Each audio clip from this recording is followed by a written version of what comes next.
chapter 1. Why study organic chemistry? Because it's beautiful, and because you cannot get better without an organic compound, right? There's no way that you are going to the doctor and they're going to give you anything that is not an organic compound. Here are some examples. Taxol, molecule over here, it's given for cancer. This is a cancer drug. Codeine, I need that compound with codeine. You know the story, you have a cough. I need syrup with codeine, that's codeine. Penicillin, every time you have an infection. Good morning, how are you? Join us.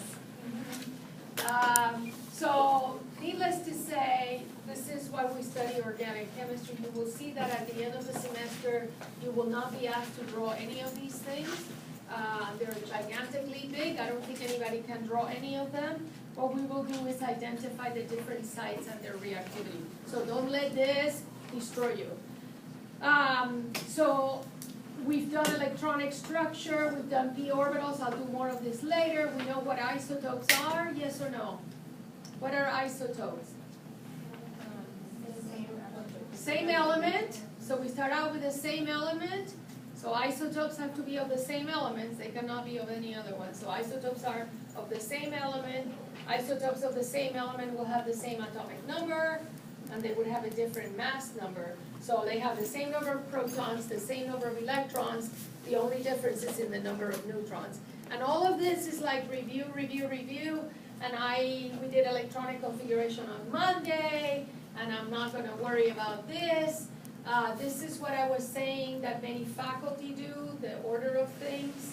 In reality, we put that, Aufbau diagram, Santiago style, right? Is everybody okay with all of this? Everybody's good with everything we were doing. And then really we said I don't want to do ionic bonding, even though we did talk about it. We said in an ionic bonding you have the metal with a non-metal. The metal goes ahead and gives electrons away. The non-metals accept them. We did ionic bonding in Chem 1 and Chem 2, adiosito. We're moving on to the covalent compounds, and this is where we were, and we were doing Lewis structure. Yes? So I want to go to Lewis structure, the way that we were doing on Monday, and I'm doing away with this because this is not what I want. All right? So, all right. On Monday, if I remember correctly, I said on Monday, we really kind of want to do like a different way of doing things, right? We really want to kind of come up with a different way of doing things. And we call this to draw Lewis structures. And we were as far as to compare something like this, right? This should be in your notes. All right, so this is the last thing that I remember me talking about in your notes. So if you were here on Monday, this is how the notes on Monday should have looked towards the end of the day. And then we went ahead and drew all of these. The CH4 we ended up drawing like so. We introduced this one as quite important. We said this was the simplest of the hydrocarbons. We call this one methane. And if you cannot see or you cannot understand what I write, please let me know. Sorry that the papers have something in the back. But when people start coming in for whatever reasons, not on time, they will take the first paper and take the notes. That wasn't intended for you. That's, overall, that's what happens. Okay, we did the CH3. And when we drew CH3, I went ahead and had the hydrogens like this. We had a lone pairs up at the top. We said I needed to calculate formal charges. We call this calculation of formal charges. And we said you're always going to go ahead and begin with the number of valence electron of the neutral atom. So your carbon has 4. Carbon is in group 4. It has 4 valence electron. And from that, you're going to subtract the number of electrons that belong to it in that site of the structure. Belongs to it mean if they're lone pairs, they're mine. If they are bonding pair, because this is covalent, we're sharing. So one is mine and one is of the hydrogen, right? And we don't want to go through the complicated algebraic equation in the book, not necessary, all right? So that's just not necessary. So I have 4 that I need to have, and now I own 1, 2, and then 3, 4, and 5, half of each, 3, 4, 5, and then the extra right there, the 4 minus 5, that's a -1. So you can see that the atom that gained the extra electron that you gave it was the carbon. Usually drawn like so, bless you. Usually drawn like so, all right? And the very last one that we drew was this one, where we had the connectivity. This says that carbon is bonded to 3 hydrogens and an oxygen. Okay, that's what it says, so we cannot do it any other way. That carbon is bonded to 3 hydrogens and an oxygen, that's what that says. So I have a 1 hydrogen, a 2, a 3, and then I went ahead and I put the oxygen, and I put the dot dots, and we knew all of this because you went ahead and you calculated it out, and in your other class, you did this, you moved on, and in this class, you don't get all the points for that. Okay, so that's a big difference. In this class, I want to know who gained that electron that I actually mathematically added, right? And so we will start again. Oxygen is in group number 6, so it has 6 valence electrons, and from that, you will subtract the number of electrons that belong to oxygen at that moment. At that moment, I have 1, 2, 3, 4, 5, 6, and only one of those, which is 7. 6 minus 7 is the -1. The oxygen is the one that gained that 1 electron. Is everybody okay? And so there were a lot of Lewis structures that you've done, that you have seen before, that it doesn't seem to be very, very important. I want to generate this picture like this. We talked about the famous periodic table, and when you were in group 7, all of those guys in group 7 looked like this. 1, 2, 3, 4, 5, 6, and 7. So all of these guys, they look to be able to form 1 single bond. Is everybody there? So all of them, because they only have 1 lone pair, you can see that all of them will be able to do that. And your HCl, let's say like that. Your HBr, I'm slowing down here to say that to be perfect, you would have to add your lone pairs. Yeah? I'm moving one over, which is the oxygen. And the oxygen is really in group 6. So when I move one over to the oxygen in group 6, and I follow that same story, that oxygen in group 6, we do the same thing. I'll start my 1, my 2, my 3, 4, 5, and 6. This says what with the oxygen? What is this helping me to figure out with the oxygen? It has 2 lone pairs. Having 2 lone pairs, that means that that oxygen can do what in its bonding pattern? Single and double. Can have either 2 single bonds, or it can have a double bond. That's what that's saying. So when that oxygen does single bonds, the oxygen is going to look like this. The oxygen looks like so. Whoa. You have seen this structure before? Yes or no? What's missing here from what you see before? A molecule of water, no?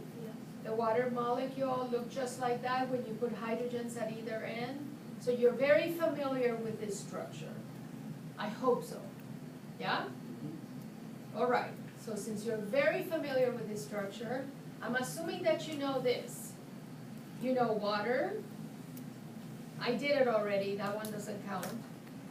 So water now doesn't count. I've done it already. Water looks like this. Bronsted-Lowry. Water behaves as a base. What does it do? When water behaves as a base, what does it do? Okay, so Bronsted-Lowry, help me out. What was the definition let's go, and this is at the end of this chapter 1, so, and I'm tying it all together, all right? So one of the things that you're gonna find out me as a teacher is that I like to blend a lot of things together. So in the definition of Bronsted-Lowry, an acid was a proton donor. We memorized Bronsted-Lowry acid as a proton donor. I'm gonna write this down since it seems a little bit iffy. Maybe it's strong in everybody's mind, but maybe not. So Bronsted-Lowry. Bronsted-Lowry. They consider their acids are proton donor. And bases were proton acceptors. So this is like the givers and the takers, all right? The acid donates, the base goes ahead and accepts. So I want water to behave as a base. If water behaves as a base, I want you to be a base. What's gonna happen? I have to do what? Accept a proton. And then it's gonna look like what? It's gonna be H3O plus, right? So it would be H3O plus. And naturally, the Lewis structure looked like this, right? Yes? Your Lewis structure looked like this. Again, calculating formal charges. So if you have to calculate formal charges, okay, back again with the same story. It is the oxygen, oxygen's bonding pattern does not look what I just said, right? Is everybody there? So it's not looking what I just said. I said that oxygen has 2 unpaired electrons, so it has 2 single bonds, and here already is defining that statement, all right? So obviously it doesn't have the correct number of valence electrons that it should have. Your oxygen begins with 6, and now it has how many that belong to it? How many belong to it? 5. People are saying it's 5. They are correct. That's your 1, 2, your 3, 4, and 5. The 6 minus 5 is gonna be the plus 1. We call that the hydronium ion, and oftentimes we went ahead and drew it with the big brackets and the plus. Again, not the norm. Everybody, not the norm. Say? What's the other option? What happens when water behaves as an acid? If water were to behave as an acid, what does water do? It gives it away, right? It gives away the hydrogen, so it will go ahead and it's a minus H plus, and then what do you have when water gives that away? You have your OH minus, sometimes written like this, your OH minus, which is the hydroxide, right? There's hydroxide. Again, here you're seeing that O minus, right? So you have seen O minus before, just like you've seen O minus here. It's everybody. So that O minus that you're seeing here have been seen before, and that's what we started with that, assuming that everybody kind of remember that. Again, once again, calculating formal charges, oxygen begins with 6, and now you have that belong to it, your 2, 4, 6, and 1, 7, or the negative 1, that we never even bothered to put this like this. So both hydroxide and hydronium ion, so everybody, hydroxide ion and the hydronium ion are not into the typical neutral bonding pattern. Is everybody okay with that? So it's not typical neutral bonding pattern. So, but if you have 2 unpaired electrons, you can have 2 single bonds, or you can go ahead and have a double bond, all right? So who can you double bond with? well, with an atom that can double bond, right? So let's take a look at oxygen doubly bonded with a carbon. You may have seen this, you may have seen this. Well, let's start with this one. You may have seen this structure looking like this. This is a carbon that is doubly bonded to an oxygen, and it has a hydrogen and a hydrogen. I'm gonna go ahead and put lone pairs here. You let me know if things are not clear, if I should write this again. Okay, this compound. How many of you have taken human anatomy? Anybody has taken human anatomy? Okay, have you heard of formaldehyde? You've heard them talk about formaldehyde? This is formaldehyde. This is the structure of formaldehyde. Formaldehyde, a great preservative. This is its structure.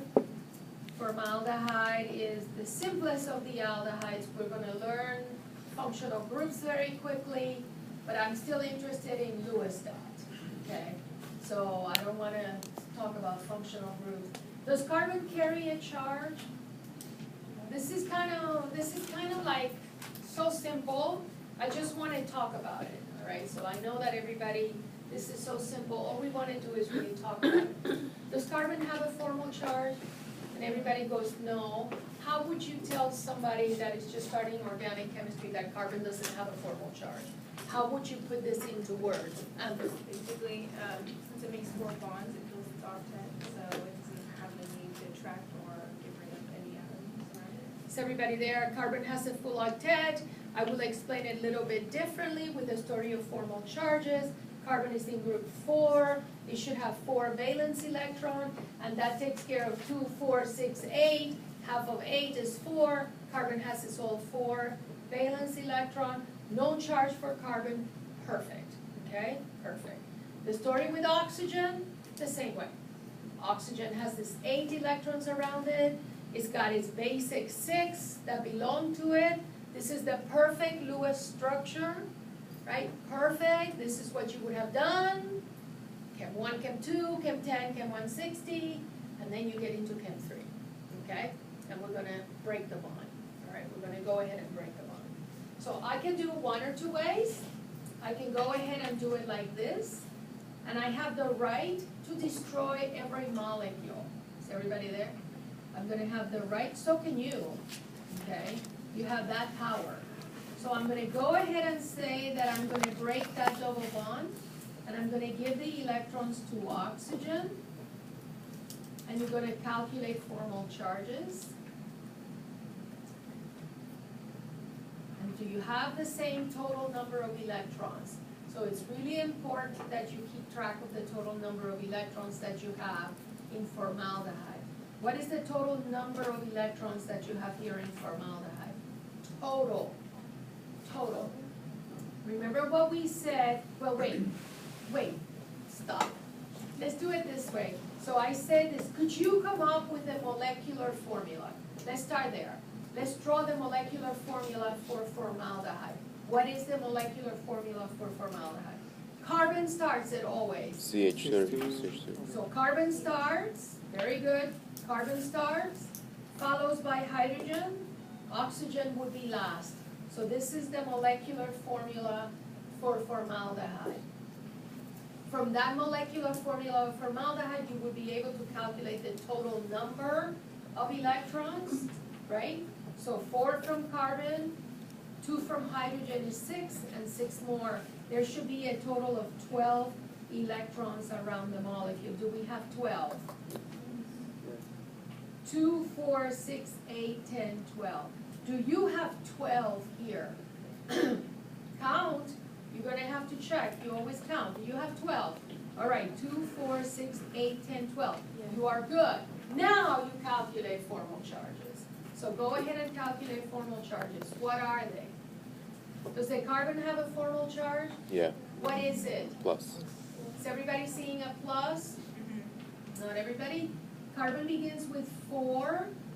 Carbon starts out with 4 just because carbon is in group 4. All right, that's where you find the 4. No mystery.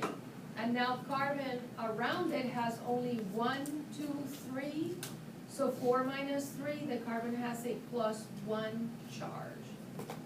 Okay? We do the same thing with the oxygen. Oxygen starts out with 6 because oxygen is in group 6.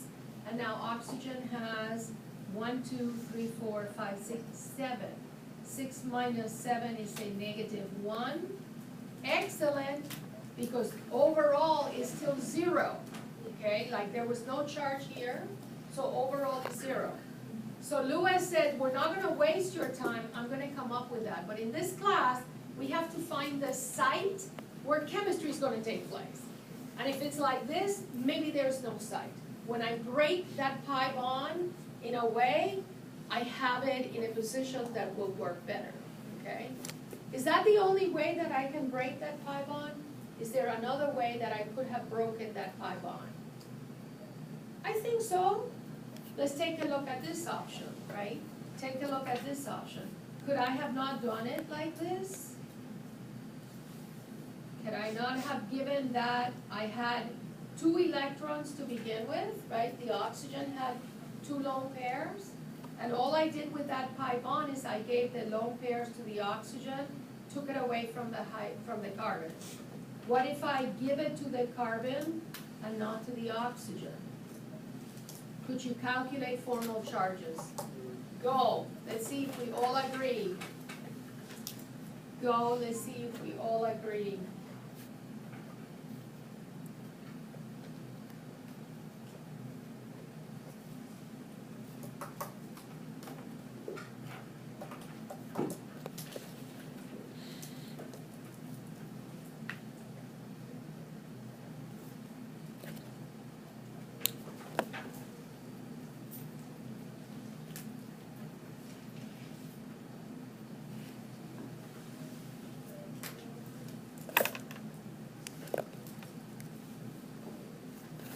Okay, is everybody agreeing? Let's see. Oh my gosh, this is like so.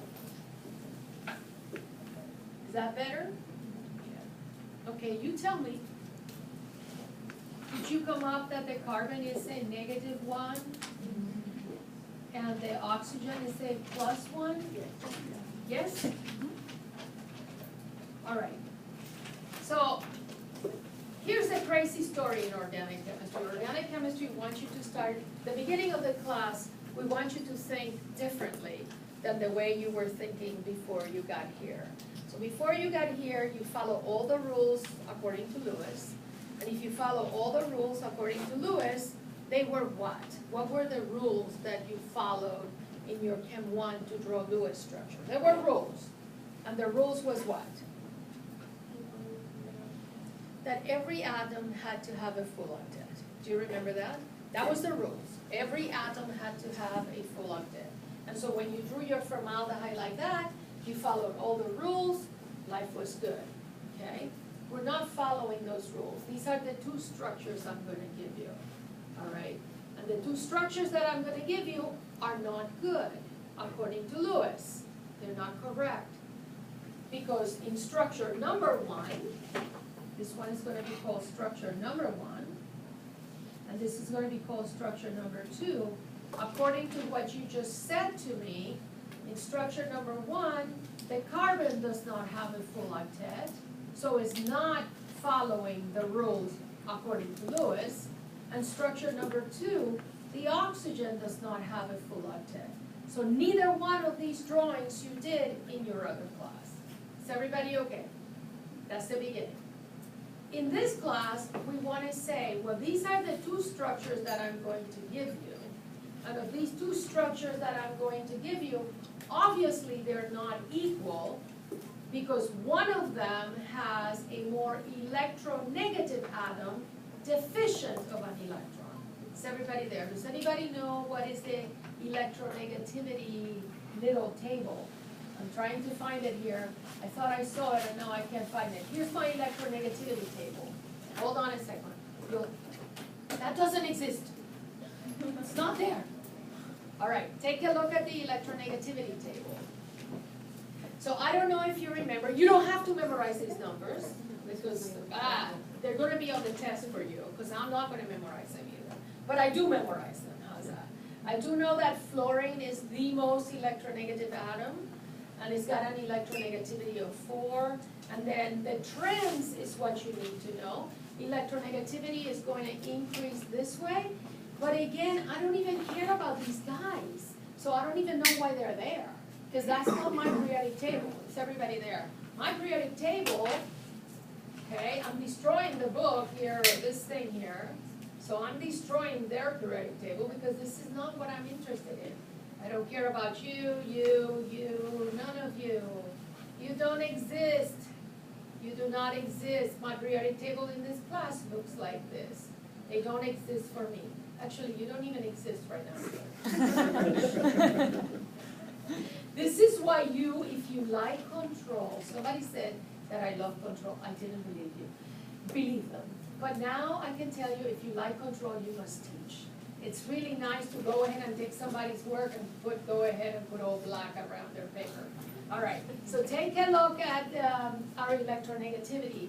Electronegativity is fluorine is 4, and here's oxygen with 3.4 and carbon with 2.5.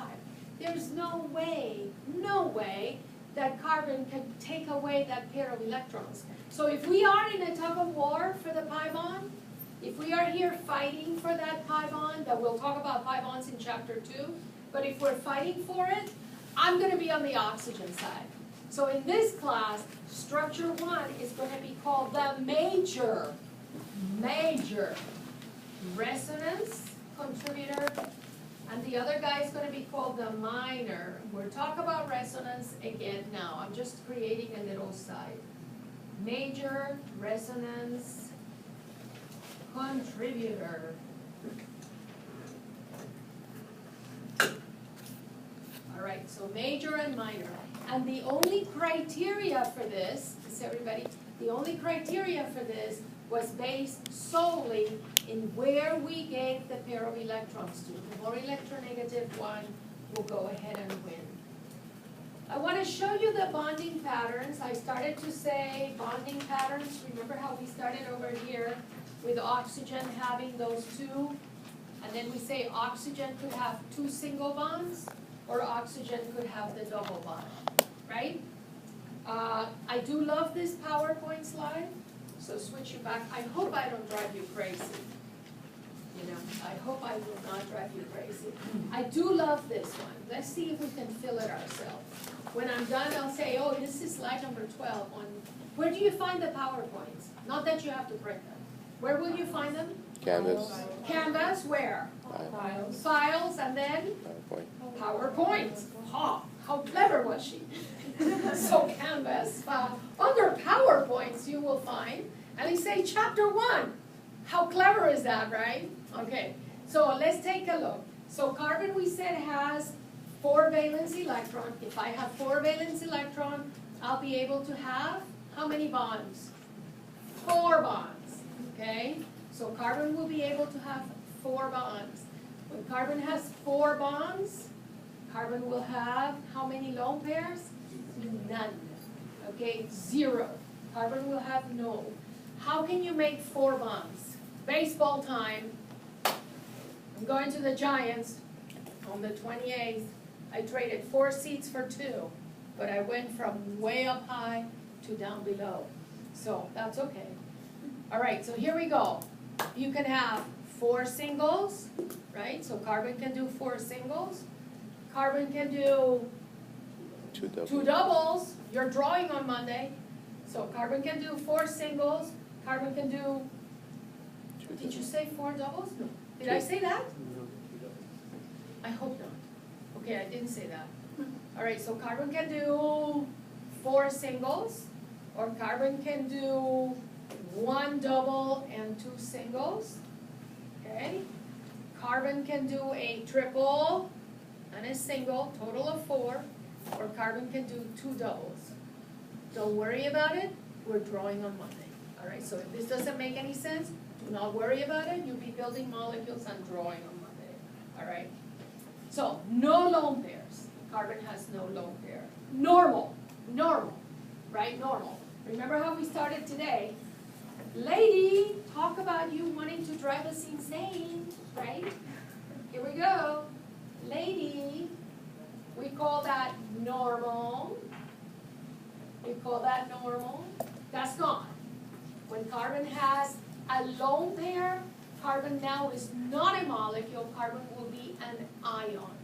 All right, so the pictures that we're putting on the board are molecule drawings. Is everybody? So what we're doing on the board are really molecules, not ions. So let's take a look at nitrogen. Nitrogen is in group 5. In group 5, how many number of bonds can nitrogen then have? 3. Why? I heard 3. Why? I agree with 3. Why? Well, back again to the story, right? If you put nitrogen here, and you go 1, 2, 3, 4, 5, right? Then you have these 3 and that lone pair. So that's what that table is trying to do, just in case. That's what the table is trying to do. So yes, I can do 3 bonds, and I would have a lone pair. All right, so I do 3 bonds, and I'm going to have a lone pair. And I'm going to draw after this. Okay, for the case of oxygen, we were just doing it. Oxygen has 6, so oxygen can go ahead and then have how many bonds? Just did it 2, and then it would have 2 lone pairs. Yeah? And the halogens that have 7, they're going to have only 1 bond, and then the 3 lone pairs. I'll let you copy the table if you want. If this seems to be so simple that you don't have to copy it, we move right on, all right? So we're moving right along, and we'll continue over here, me writing pictures over here. All right, so let's take a look, since we're wanting to make some sense of that I just did. For me, my carbon that we talked about, so we said that carbon can do 4 bonds, and your carbons are going to look like this. Carbon can have 4 singles. Oh my God, what are you starting to do?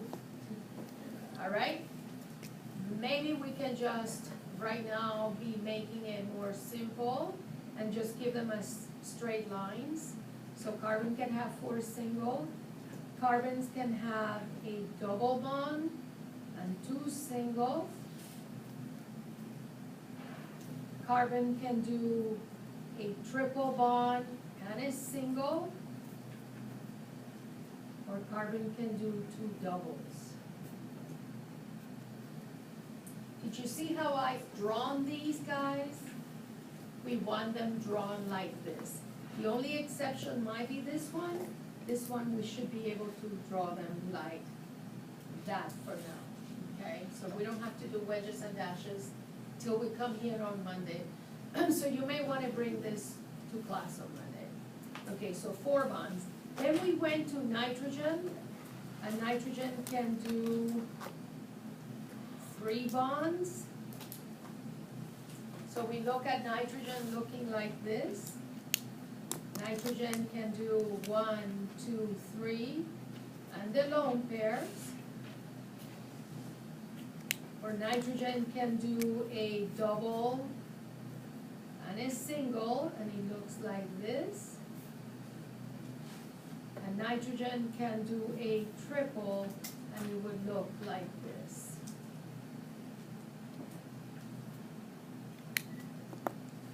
Okay? We go to oxygen, and she said that oxygen can do 2 bonds. And since she said oxygen can do 2 bonds, oxygen can do 2 singles.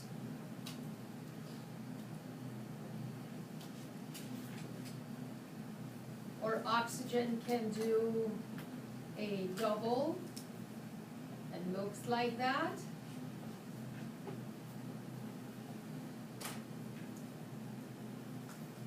And then the very last ones that we talked about, the halogens. The halogens in this class get a letter X, but let's just call fluorine with purple. So they have 1 bond. And so we're just going to concentrate on fluorine for now.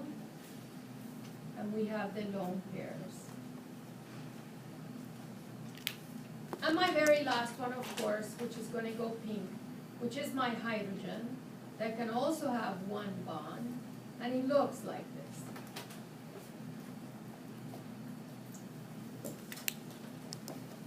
Ready? Are we ready for all of this? All right, so what can we tell right away? Well, since hydrogen can do a single bond, hydrogen can form a single bond with fluorine, but it can also form single bonds with oxygen. It can form single bonds with hydrogen, that was ammonia. It can form single bonds with carbon, and that was methane, right? So we got all that a long time ago. You know all of it, okay? So the double bond. Who can carbon double bond with then? Oxygen. Carbon can double bond with itself, right? With another carbon that looks like him, right? So not itself, but with another carbon. So carbon can double bond with a carbon. Carbon can double bond with a nitrogen. Carbon can double bond with an oxygen. Huge amounts of chemistry. Do you feel why the year is so big? All of this to give you the flavor of all the functional groups that are coming your way soon, right? So all that flavor. Can carbon triple bond? Well, yeah, normally carbon can triple bond with carbon, or carbon can triple bond with a nitrogen. These are normal bonding patterns. I think your book goes to something like this. And I could not change the table. I cannot change it, I could not do like hot, open, hot, like I did before. I love this table. I'm putting it on the board so that you know the number, and if you want to copy it, we want to talk about it, all right? So I don't want you just to copy the table. I want to talk about the table, all right? So here's the table. This is why I hate PowerPoints. So the table looks like this, and the table talks about the common bonding patterns. So my eyeballs are really just down this way now. Okay, is everybody there? My eyeballs are just down this way. I hope that I can draw. I'm going to pick a better color like red, because this is really where we are most of the time. And so nicely drawn paper. So these were the single bonded, regular bonding patterns. We said that carbon can do 4. Take a look at boron. Boron is missing an octet just because it doesn't have enough electrons. But that's normal bonding patterns. I guess they don't like the word normal. I like the word common. So these are your common bonding patterns. If you deviate from the common, if you go ahead and either give it away or accept it, right? Is everybody there? I either accept something, we have then what are called ions.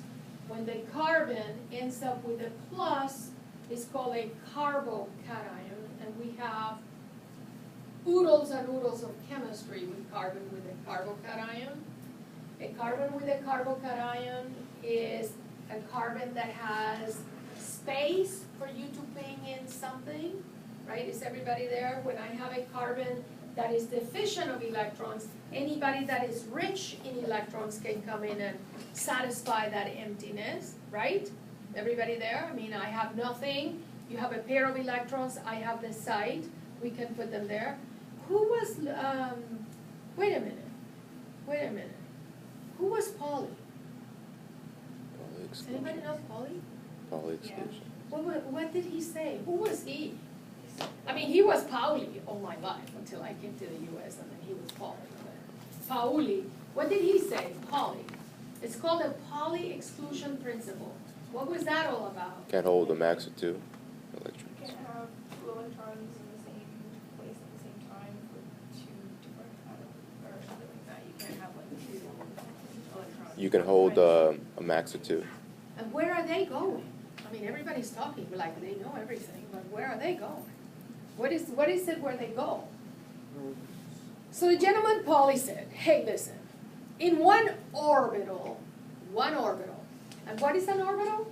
I think that was the first slide that we never even talked about. What the heck is an orbital? What is an orbital? Like, highest probability to find an electron. What's an orbital? Um, Isn't that like a dream from somebody? Like it's a region in space? Okay. It's a region in space where you have the highest probability of finding an electron, right? That's an orbital. And so we know, all of those 1s, 2s, 2p, 3s, those were all little orbitals that we talked about, right? And Pauli said in any one orbital, you have the possibility or the probability of placing in there a maximum of 2 electrons, maximum. The 2 electrons come in with different spins, right? So the options for any one orbital is to be empty. So in the case of that cation, you have an empty orbital, everybody. This carbocation, that orbital, that plus there, that's an empty orbital. And that empty orbital, if you bring 2 electrons, you can put them in there. And this here with the 2 electrons, that's a full orbital, right? It's full. And that became a negative ion. So when you're forming a covalent bond says, I brought my 1 electron, and you brought your 1 electron. And together, we're going to form this bond. My electron is going that way, your electron is going opposite, and you do the sharing of electrons. So options of any orbital is to be empty, half full, you form a bond, you have a molecule, or full, and then that's a negatively charged ion. Is everybody there? So in these cases, my oxygen was the same way, my nitrogen is the same way. My oxygen, we talked about it. That's common, that's your hydronium ion if we choose to put hydrogens in its place, and that's the hydroxide ion if you choose to put hydrogen in that space. So we leave these guys hanging, so just that you would see what else you're going to attach. The same thing is true for chlorine. You can either share an electron and it's a plus, or you can take it away. And this is the most common chloride that you have done. Okay, everybody okay still? All right, let's get into a more fun thing with organic chemistry. How is the way that we do things here? All right, so let's take a look at this. And maybe you do already know this. So we start out like this. This is C.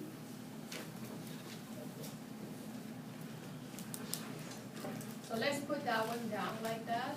C2H6O. This is called a molecular formula. That's a molecular formula.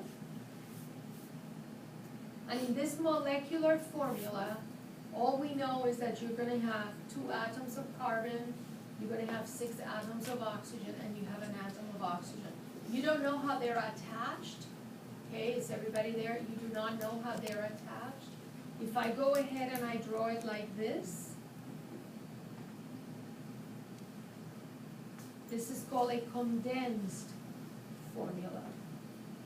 Now I know where the oxygen is. So this is a condensed formula.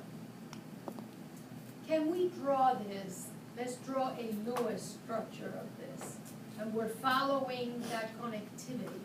Okay, that connectivity says that this carbon is bonded to 1 hydrogen, to 2, to 3, is bonded to an oxygen, that is bonded to a carbon, that is bonded to 1, to 2, to 3.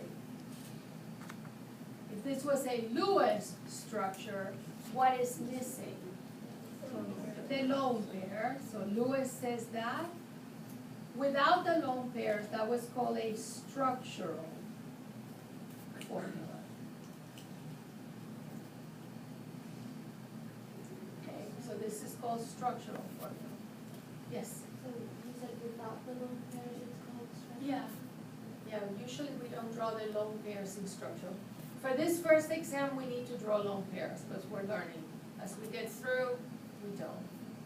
Take a look at how a line angle drawing. This is crazy. This is my line angle drawing. That's the same. Each of these ends are carbons. Each of those ends are carbons, and that's the oxygen in the middle. This is line, angle, drawing. Is there any other way that I can draw that compound? The same molecular formula. Is there any other way that I can draw this? Let me give you this condensed formula. Are we ready? You're gonna draw now. So now I'm giving you this condensed formula. This is condensed. I want you to draw structural. Bless you. All right, so I need you to draw structural formula from here.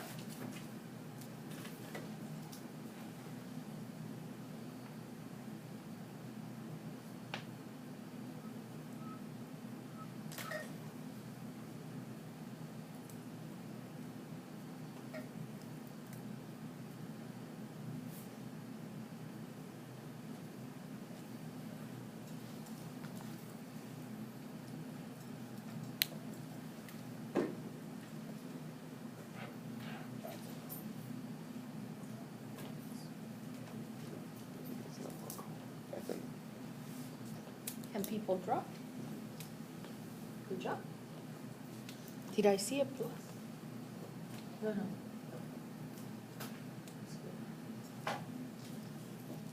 Very good.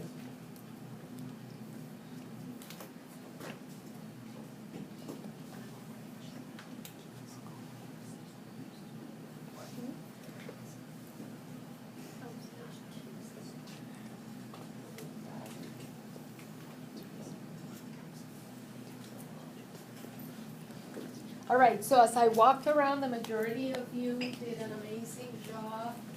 And it looks like this. So everybody, as I walked around, it looked like this.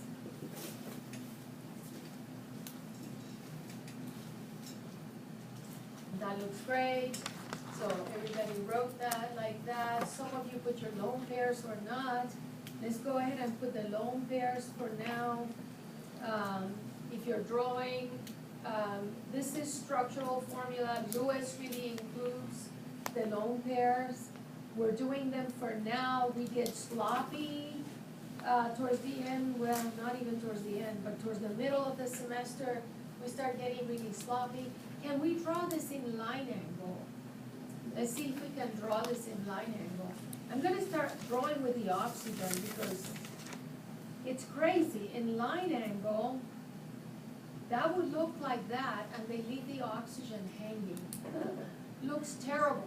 Each of these guys are carbon, so oftentimes if you put the hydrogen, we have to draw it like that. If you just put the line, then it's understood it's a carbon, right? So it's understood it's a carbon. So we kind of want to make sure that we draw this all like that. There's this other, so I'm gonna do one last one and then I wanna come back. So again, and this is helping you, all I'm trying to do is like, I'm thinking of the discussion packet and I'm going one by one so that you can actually get some of it done by Monday, all right? So what if I did this? What if I did that? That is your molecular formula, right? Molecular formula.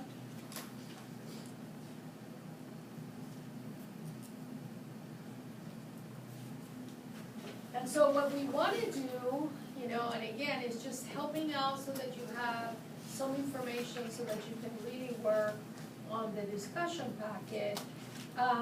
There is something, we in organic chemistry are highly organized people in our own heads, okay? Maybe we're not organized in our environment. So when they're saying that you have 4 carbons, what you really want to do is you want to start drawing the molecule with 4 carbons. So you want to start completely attaching all the carbons together. There are 4 carbons, and then what you want to do is to make sure that there are the 10 hydrogens.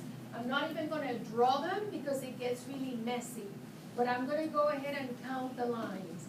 So there is 1, 2, 3, 4, 5, 6, 7, 8, 9, and 10. All right, I'm not gonna put the hydrogens, it gets too messy.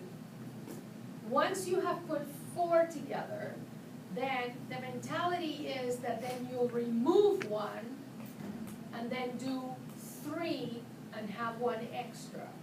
It's everybody, to come up with another structure, okay? So we have the structure of 4, that's great, I cannot do anymore, but I want you to do another structure that would have the same molecular formula. If I pull this guy from here, now I have 3. Where can I put this guy? If I put it there, it's still 4, right? Or if I put it here, it would still be 4. So obviously, the only way that I can do is if I have 3, I cannot put it here. If I put it there, I'm here. If I put it there, I'm here. So the only place where I can put this other carbon would be from the center, right? And now, once again, go ahead. Would it matter if it went in the bottom instead of top? Exactly, you could have put it at the bottom or at the top, it didn't matter where you wanted to attach it to, very good. And the important thing, What about if we attach it to the third carbon? Is that you think? that would be the same. She says, what if you had done this? She says, what if you had done this? Is everybody, right, that's what you said? Yes. Okay, that would still be the same as that, because you're gonna pick 1 carbon and you're gonna count. So if you pick that carbon and count, that will be carbon 1, 2, 3, and 4, just like I did here, 1, 2, 3, and 4. So that would be the same. Okay, in this one, first of all, wait, before we get too far away, the next thing we wanna do is to make sure that we have all the hydrogens around it. So I do the same thing, 1, 2, 3, 4, 5, 6, 7, 8, 9, and 10. So you know that you have your 10. And if you count, starting from here, that's 1, 2, 3. So it's a different structure, okay? It's a different structure. Can you put these guys now in a line angle drawing? Would you be able to draw them in a line angle drawing? Line angle drawing, we don't see the atoms at all. All we see are lines. So this guy here would look like this.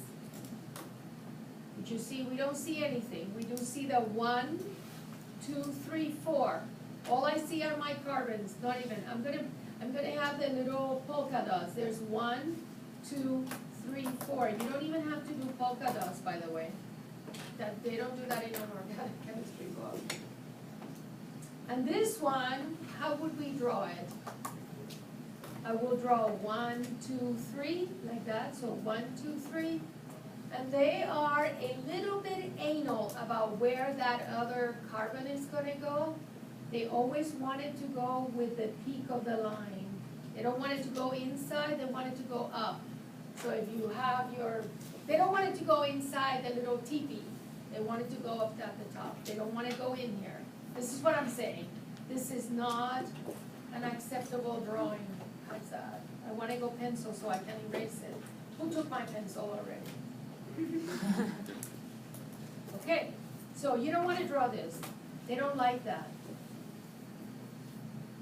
It doesn't look good. Looks like chicken feet, so you don't want to. You don't want to.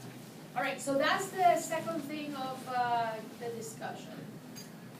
I want to go back for a minute, back for a minute, and I want to give you this example, and I want you to try to draw.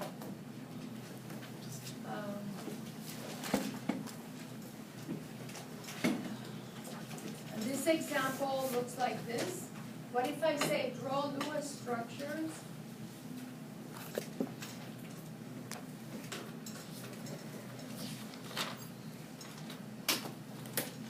Of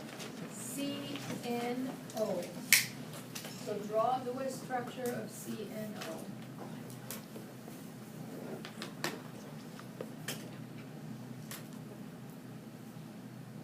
Where do you begin? What do you start by doing? Calculate the total number of electrons. I have one carbon. Carbon is in group 4, that's 4. I have one nitrogen. Nitrogen is in group 5, that is 5. I have one oxygen, and oxygen is in group 6. So there's a total of 15. Guess what? I guess we're gonna go ahead and call it that. We're gonna put a minus, and we're gonna add one more, so there'll be 16 electrons. See if you can go ahead and draw it.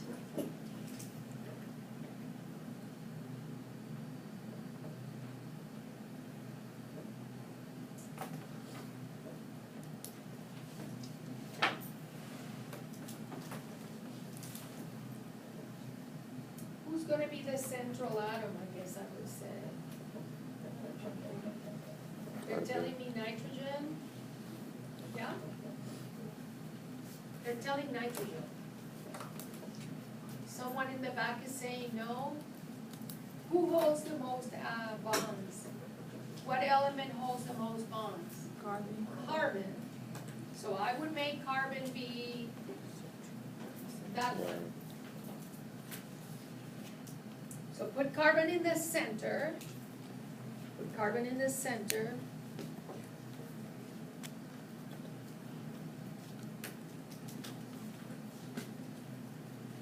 Very good. And I think your last name is McKenna, but I don't know your first name. Nick. And I know your last name is McClellan, That's it, but I don't know your first name. Ryan? No, it's not. Close, That but crazy? Very close. Like I will remember the last names and not the first ones? I think I know everybody's more or less. All right, I'm gonna go ahead and use Nick's drawing, if it's allowed. I don't know what you've done, it takes me too long to go around and some of your, I don't fit. But this is what I saw in his page. I saw that he had a double bond to an oxygen, he had a double bond to a nitrogen. Help me out if I'm doing it right or wrong, I don't wanna destroy what you did. This is what I saw, right? Yes or no? Okay, this is what I saw, and I wanna critique it, okay? And maybe I can go ahead and critique it. And in my criticism, I will go ahead and say, okay, I have 2, 4, so I'm counting, I have to make sure that the structure is right. So he has 2, 4, 6, 8, 10, 12, 14, 16, that is correct. The oxygen has a full octet, so does the carbon, so does the nitrogen, which is criteria number 1. They all have a full octet and that looks great. So this is Mark's, and that looks amazing. Anybody else drew anything differently? How did you draw yours? I just put the brackets around it. Okay, so she put the brackets around it. I'm not gonna do the brackets, it gets messy. Anybody else has another drawing? No? Yes? I left the extra electron beyond oxygen since it's the lowest electron. So Laura said she did this. And what do I have here? She says I have a triple bond over here and a nitrogen and that. That's what you're saying? Okay, so she's saying that, and I'm gonna organize this. I'm not happy with how this is looking in my paper. So I'm gonna give myself some room and redraw. Don't like what I'm seeing right here, do not like it. And I have this. So I'm redrawing everything, okay? Those notes are not good for me. And this is Mark and this is Laura. And again, I'm gonna count. So she's got 2, 4, 6, 8, 10, 12, 14, 16. She says now the oxygen gets a minus, okay? Do you have a full octet on each of these? 2, 4, 6, 8. So you have 2, 4, 6, 8. The carbon has 2, 4, 6, 8. The nitrogen has 2, 4, 6, 8. So far, they look to have perfect Lewis structure. It's everybody.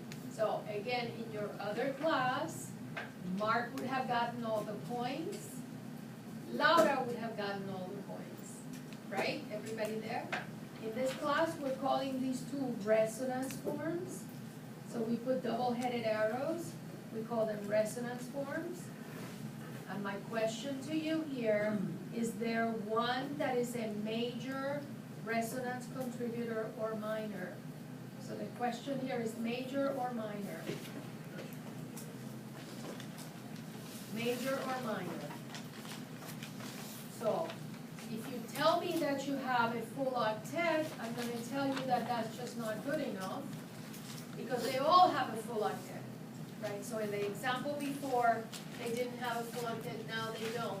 So in this one, full octet, full octet, full octet, full octet, full octet, full octet. The only difference is who carries the extra electron. The more electronegative oxygen has, this is a major and this is a minor. And now, Ariane, just for you, I'm gonna go ahead and put the brackets and the minus on the outside. Okay, that's a major and a minor. Take a look at the criteria to use this. Let's take a look at the criteria. Again, helping you out for discussion packet. I think this is the third one on the discussion packet is what I think it is. Another slide that I like, this is, can be compared, this is the criteria to compare, all right? And so it begins like this. The first thing that you need to have is as many octets as possible, right? So if the structures have as many octets as possible, when you're comparing a major with a minor, right, comparing a major with a minor, the full octet will win over the other. Do we have an example of that? Do we have an example of that?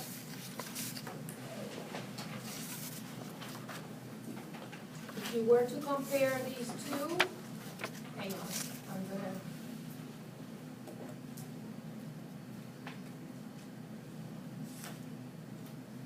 Okay, if you were to compare these two, in the comparison of these two, if I said, is there a major and minor, right? Is there a major and minor? You would say that will be the major because every atom has a full octet. Is everybody there? So in this one has all the full octet, this one the carbon does not. So if you're comparing two, you can only compare two, all right? The major and minor, the comparison is between two. In this one, this will be the major, everyone has a full octet, the carbon here does not, all right? For the example that we were just doing, right, they both have a full octet, so all of them have a full octet, so that would not be a criteria of calling them major and minor. The second criteria will be then, if you have as many bonds as possible. Oh, wait a minute, I have to go back. Second criteria, as many bonds as possible. Do you have as many bonds as possible? I don't know. You have 1, 2, 3, 4. You have 1, 2, 3, 4. So the same still. Everybody the same still? Okay, come back here. As many bonds as possible. Oh no, you have 4 and you only have 3. So you could have used that here too. Is everybody with me? I don't want to drive anybody insane. I'm sorry, I'm a little rusty. Did I tell you the last time I taught was May 15th? It's showing already. I'm already giving myself C for today's lecture, but that's just me in my own head. So this one, major, as many, you have the full octet and as many bonds as possible. This one so far, still the same. Still the same. Full octet, and they both have the same number of bonds, so that did not count. So we have to come up with another criteria to call it major and minor. Here's the third criteria to call it major and minor. The negative charge is on the most electronegative atom. The negative charge is on the most electronegative atom. So for the example that we just did between Mar and Laura, those examples and the two structures were correct, the decision to get all the points, is everybody? The decision to get all the points would have been, Laura says the major resonance contributed because the most electronegative atom, oxygen, carries the extra electron. And the last of this criteria, we haven't come up with an example for it yet. It has as little charge separation as possible. And I'll explain that again. That one is usually when you have like all the atoms have a charge. You don't want to do that. So you want to have the minimum number of charges. Okay, minimum number of charges. So I think you'll be able to do the discussion packet. I don't have it with me. But the front page of the discussion packet, does everybody have a discussion packet? In this class, everybody, I know there are two people that may not, and I don't have it. All right, so, all right, let me come over here. All right, so let's do one more example and see if we can get it all together. Let's do one more example. And in this example,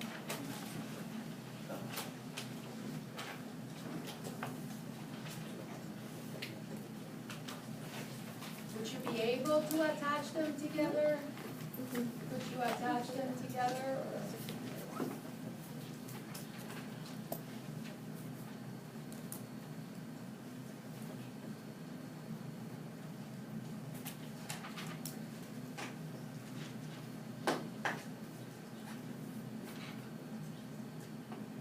Total number of electrons, everybody knows yet? Help me out. I can't do this. So 1 carbon, 3 hydrogens, 1 nitrogen, 2 oxygens, right? I have to do this simple arithmetic or I cannot do it at all.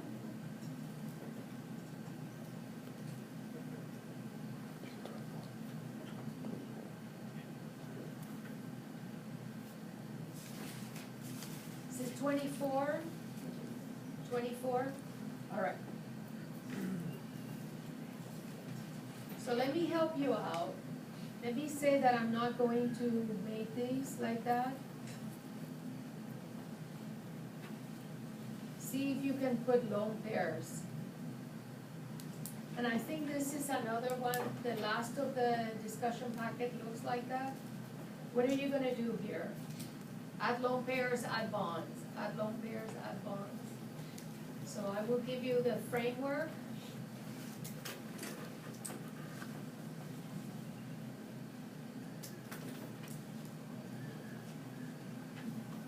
I think I would do this.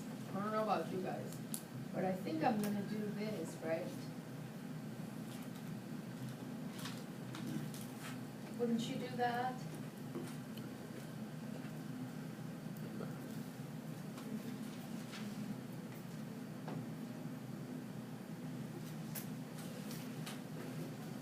Are people agreeing you would do this? Why would you do this? I'm gonna say that I'm gonna do this, and I'm gonna assume you are too. Why am I saying that I'm going to assume you're gonna do this? Well, first of all, do we have 24 electrons? We have 24 electrons. Well, I'm assuming there are 6 over here. 6, 8, 10, 12, 14, 16, 18, 20, 22, 24. So there's the 24 electrons.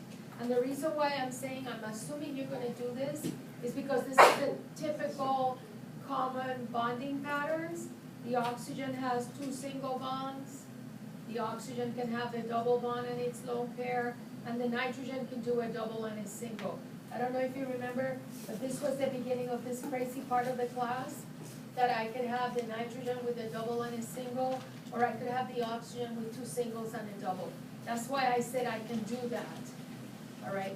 Can I destroy that picture? Sure, sure.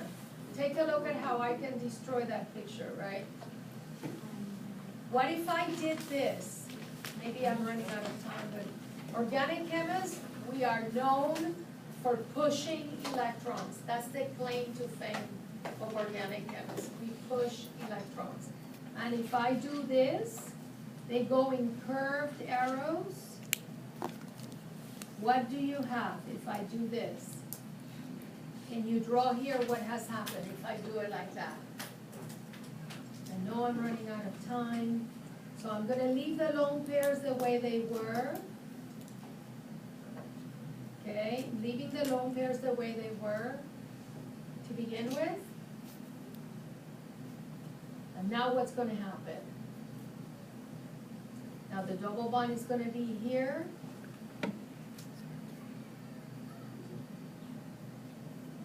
Do we have charges now? Do we have charges? What's the charge on that oxygen? Oxygen is supposed to have 6, and now it has 5. 1, 2, 3, 4, 5.